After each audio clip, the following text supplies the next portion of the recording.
Good morning students.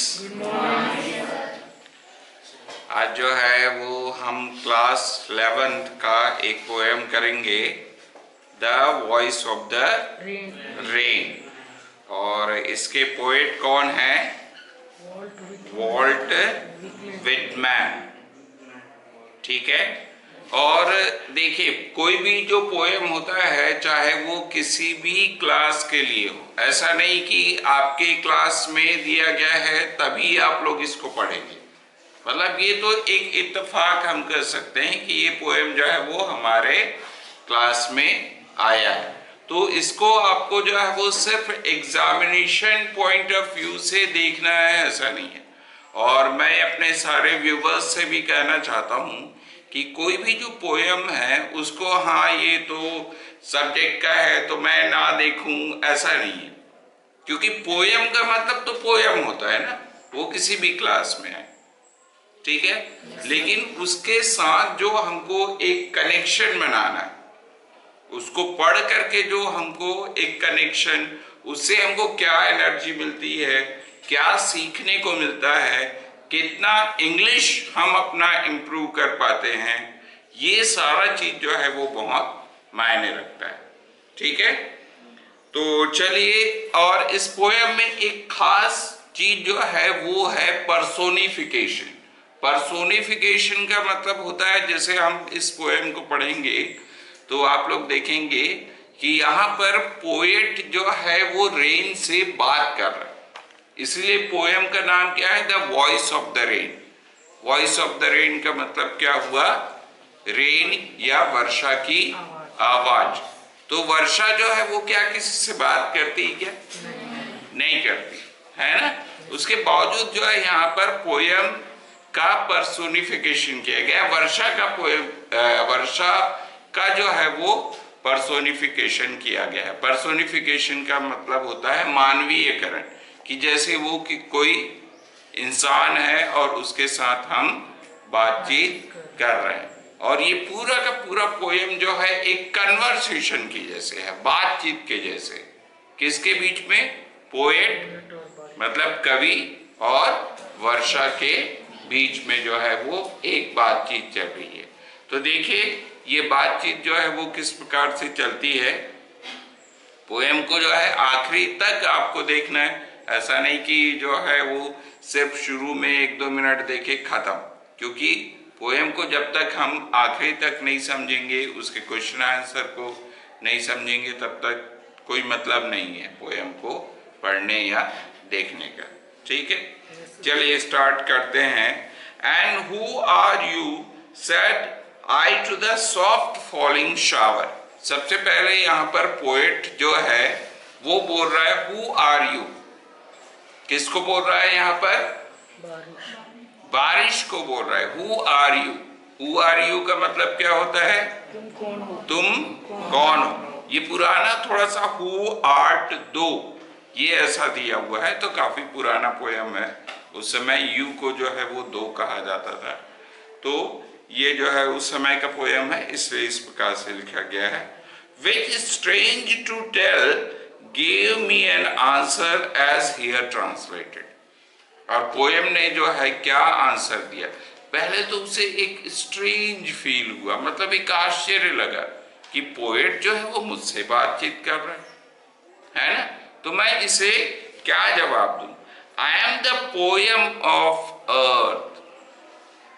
Poem जो rain है वो क्या बोलता है कि मैं किसका कविता हूं? किसकी कविता हूं? अर्थ की, पृथ्वी की कविता हूं। I am the poem of the earth, said the voice of the rain. तो यह जो है वो रेन की आवाज, अर्थात जो है वो वर्षा की आवाज कहती है, जवाब में कहती है। एटर्नल आई राइज इनपैल्पेबल। इनपैल्पेबल का मीनिंग नीचे दिया हुआ है, यदि आप अपने बुक में देखेंगे तो, ठीक है। तो यहाँ पर इनपैल्पेबल का मतलब होता है something that can not be touched, वह जिसे छुआ ना जा सके। तो I am the poem of earth, said the voice of the rain, eternal I rise, मैं जो है वो ऊपर उठती हूँ। इनपैल्पेबल, जैसे आप लोग जानते हैं कि वर्षा जो है वो किस रूप में ऊपर जाती है? वेपर्स के रूप में, है ना, भाप के रूप में जो है वो ऊपर जाती। तो भाप मतलब एक प्रकार से हवा है ना, उसको क्या हम लोग छू सकते हैं क्या? वाष्प कहना चाहिए भाप की जगह, है ना, ठीक। तो वाष्प के रूप में तो वो इनपैल्पेबल होता है, जिसे छुआ ना जा सके। Out of the land and the bottomless sea, bottomless sea इसलिए कहा गया है क्योंकि समुद्र इतना गहरा होता है कि उसका बॉटम मतलब कि नीचे जो तल है वो कहां पर होगा वो पता भी नहीं चलता है। तो लैंड से और सी से, समुद्र से, दोनों से जो है वो वर्षा जो है वो वाष्प के रूप में ऊपर जाती है। अपवर्ड टू हेवन, हेवन का मतलब स्वर्ग, और यहाँ स्वर्ग का मतलब होता है बादल। यहाँ पर इस पोयम में upward to heaven, whence vaguely formed, altogether changed and yet the same, और जब मैं वहां पर पहुंचती हूं तो पूरी तरह से बदल जाती हूँ। क्यों पूरी तरह से बदल जाती हूँ? क्योंकि मैं यहाँ पर वाष्प के रूप में थी, और जब बादलों में जाती हूँ तो फिर क्या बन जाती हूँ? एक पानी के कण फिर से बन जाती हूँ। तो पूरी तरह से बदल जाती हूँ, लेकिन तब भी वही का वही रहती हूँ। किसी भी प्रकार से मुझ में कोई बदलाव नहीं आता है। I descend to leave the draughts, atomized dust layers of the globe, और मैं फिर से वापस आती हूँ पृथ्वी पर। I descend, descend मतलब होता है नीचे उतरना। लेव का नीचे मीनिंग आपको दिया हुआ है वॉश या बात। किसे बात करने के लिए? लेव द ड्रॉट्स, ड्रॉट्स का मतलब होता है सूखा, सूखा को धोने के लिए, जो सूखा जो पड़ा हुआ था जमीन पर उसको धोने के लिए। Atomized dust layers of the globe, ठीक है, जो डस्ट मतलब धूल के जो कण है, एटमाइज इसलिए कहा गया। एटम का मतलब क्या होता है? परमाणु, जो बहुत ही छोटा होता है। तो धूल के कण भी जो है वो बहुत ही छोटे होते हैं। तो उन्हें धो देने के लिए, उनको साफ कर देने के लिए ये फिर से या जो है वो ड्रॉट्स, सूखे को दूर करने के लिए वापस आती है। And all that in them without me were seeds only latent unborn, और कहती है वर्षा जो है कि और मेरे बगैर जो है वो पृथ्वी पर सिर्फ क्या रह जाएगा? जो पौधे हैं वो सिर्फ बीज के रूप में ही रह जाएंगे, सीड्स के रूप में ही रह जाएंगे, ठीक है।